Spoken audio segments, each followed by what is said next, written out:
Hello everyone, Milsurp HQ Texas, back in my garage with a new Milsurp. Just picked this 1903 up at a gun show a couple of weeks ago, so we'll be doing the usual disassembly and inspection. This one's a pretty cool example because it is a very early one that I featured in my short.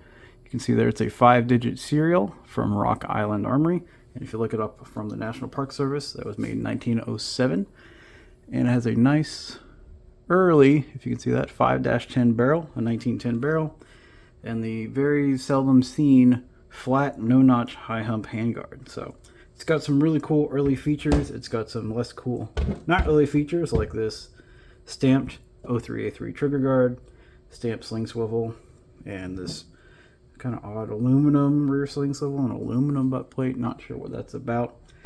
But we're going to be taking this thing apart, inspecting it, checking out, make sure everything looks good, and eventually we'll be replacing these incorrect parts to make this more period correct to fit into my World War I collection. So we'll go ahead and get started. Make sure it's unloaded, which it definitely is. Take out our bolt, flip that into the middle position, take this off.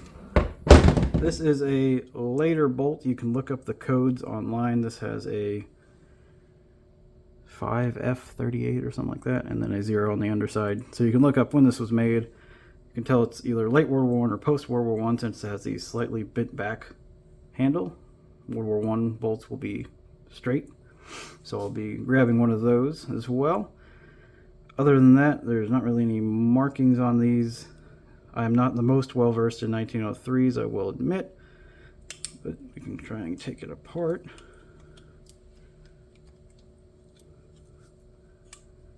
There we go. Probably going to snap onto my fingers if I'm doing this wrong.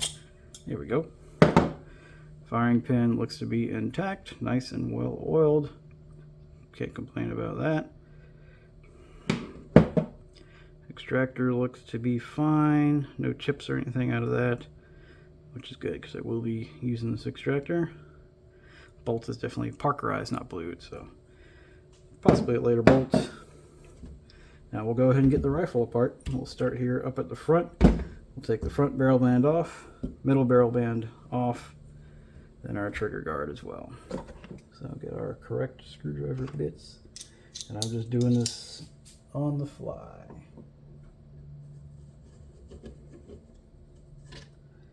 That was not very in there. Just slide off, flip her upside down, and there's already a problem. Somebody has enhanced this front sight post by adding material to it to make it taller, so it's probably like 100-yard sight in instead of the 200-300 that it was previously. So I cannot get this guy over that, because you're supposed to be able to just slide this over that front post, or maybe not. Looks like there's a kind of a groove in there. So yeah, it should slide over like that, but this is too tall, so I have to take that off. So I guess I'll be getting the hammer and punches out. And usually there's a screw in the front, but it looks like it's been soldered over, so we might be SOL. And I'll have to get the Dremel out, or files, to uncover the screw, unscrew that, get the spline out, and then drift the front side off, if I can't just drift this front side off. It's off enough for me to do the rest of the disassembly, so I'll go ahead and do that and mess with that later. This is an original 03A3 part though. There's their Remington stamp. The correct 1903 piece will be one solid piece with the bayonet lug and the stacking swivel in one solid milled piece instead of these two individual stamped parts, so that'll be getting replaced as well. And begin to slide that forward. Yep, and we should have just enough room. You can see there's a ton of gunk under there, so this thing has not been taken apart in a long time. So hopefully there's not a significant amount of rust. We're going to find out together. I see a little bit of rust there, so not loving that, but oh well. I already got it, so I should probably loosen this screw first, just so I'm not dragging a tight rail brand across my wood and scratching it up. So loosen that guy first, depress your spring. There we go, nice and easy. Slides nice and gently. And now take your handguard off. Beautiful. There's a pretty significant crack in it, but that's okay. I mean, this handguard's at least 100 and almost 20 years old at this point, so remarkable shape for that age, and these early fly handguards are not easy to find. So I will be setting this completely aside to where I can't drop anything on it if I want it to, so this is getting well out of the way. Because I have been working with a rifle and had a handguard here and like flipped the rifle over and kind of squished my handguard a little bit. So let's not repeat that. Barrel looks better than expected, actually. Just some dust and dirt on it. No significant rust on this side. We'll see on the underside. Pretty happy with that so far. Now let's get the stock off. Like we said earlier, this is an 03A3 stamped trigger guard and magazine floor plate. I do actually already have a milled one to replace this, so I will be doing that. Get our screws out. Also very dusty and dirty. So yeah, this thing was put together by somebody a long time ago. Don't know who, but I'll be fixing the error of their ways. Which normally with a milsurp I wouldn't do that, because if it's done by an arsenal, it's done for a reason. But with US rifles, they're all just conglomerations of random parts. They've been rebuilt and refurbed a half dozen times. So I don't mind doing it. I don't feel particularly bad about it. Do I need to take that follower out? I don't think so. And I want to correct nice early example of a World War I 1903. There we go. Just gave it a little pressure on that end. Work our trigger area out. Wiggle it a little bit. Give it a push. Come on. There shouldn't be anything else holding it. Yeah, it's just tons of dirt and grime in there. I should have worn gloves for this guy. There we go. Lift it out. There's our stock. Nice and dirty, but I don't see any big cracks or anything like that running through it. There's a little bit of mold in there. There's our floor plate we'll be taking out. Okay, there is a pretty good crack right there, so that'll need to be secured if I plan on shooting this thing. I don't even know if I really do plan on shooting this. I have another 1903 I can shoot, and I've got to the point where I don't need to shoot every single thing that I own. So we'll have to... Look like that's been bent back. I don't know why. I'll have to tap that out with a hammer, or pry on it just a little bit with a screwdriver. But let's check out the barreled action. Go on. Whoops. Thank you, follower. Follower and spring look fine. This is stamped, so I'll have to get a replacement one. Dang it, I just ordered some parts. I didn't realize that. Oh well. On the underside, got some, almost looks like vice marks right there on the barrel from when it was replaced potentially, but no real significant rust. A little bit of rust on the front sight base. Sucking my gut. Some beautiful kind of fire bluing on the trigger. There's an R mark on the trigger. I'll have to look up what era that is from. And with US rifles, the only serial number is right there. No other serials anywhere on the rifle. So if somebody says they have an all-matching 1903, they either definitely know what they're talking about, as in every single piece is correct, or they don't know what they're talking about. Rear sight ladder looks good. Springs feels good. Tightens up and locks.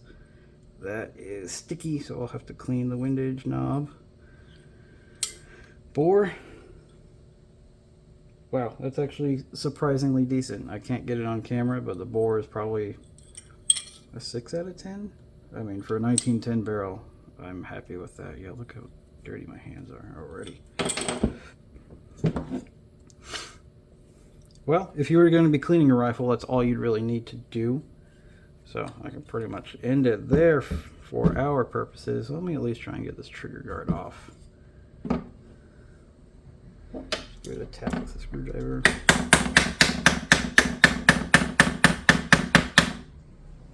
feel it. Yeah, it's slowly coming out.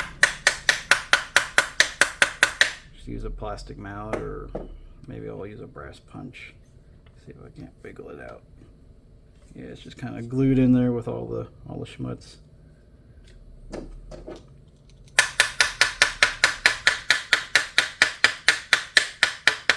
Yeah, let's try a punch. That way we can apply even pressure. Always use something non-marring if you're hammering onto metal, like I am right now. So I'll be using a brass punch and a rubber mallet. Just to try and get this a little bit loose, because it's just kind of glued in there with years and years and years of crap. I'll rest this. I have a little rubber mallet.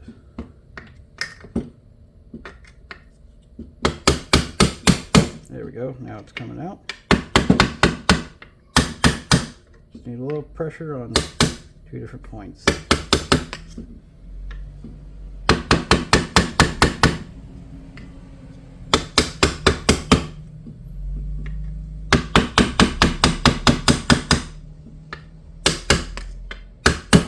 Now we're almost free. Tap right in the center.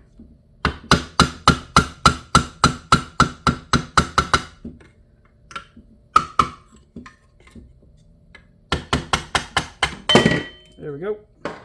It is free, and now we can inspect under where the trigger rod goes.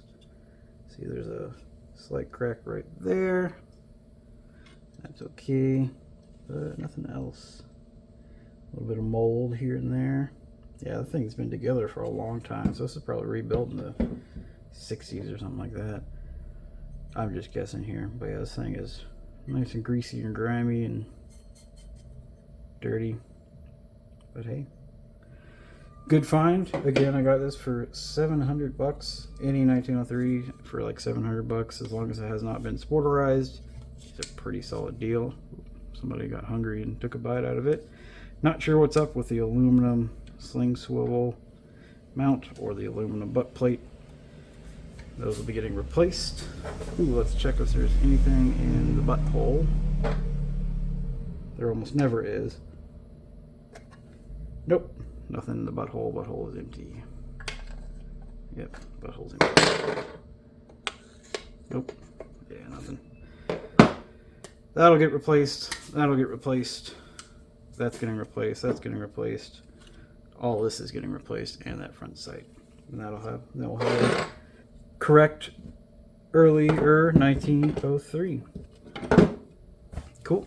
If you have any questions, please let me know in the comments, or any suggestions. I do already have most of these parts, so I'll get this thing cleaned up and put back together. Thanks for watching. I do have more coming, because I went to a gun show and got like 3 or 4 things, so more videos to come. Sorry I've been so lazy. Tom's been out of action just because of work and family stuff, but we'll be back eventually. More podcasts to come. Thank you.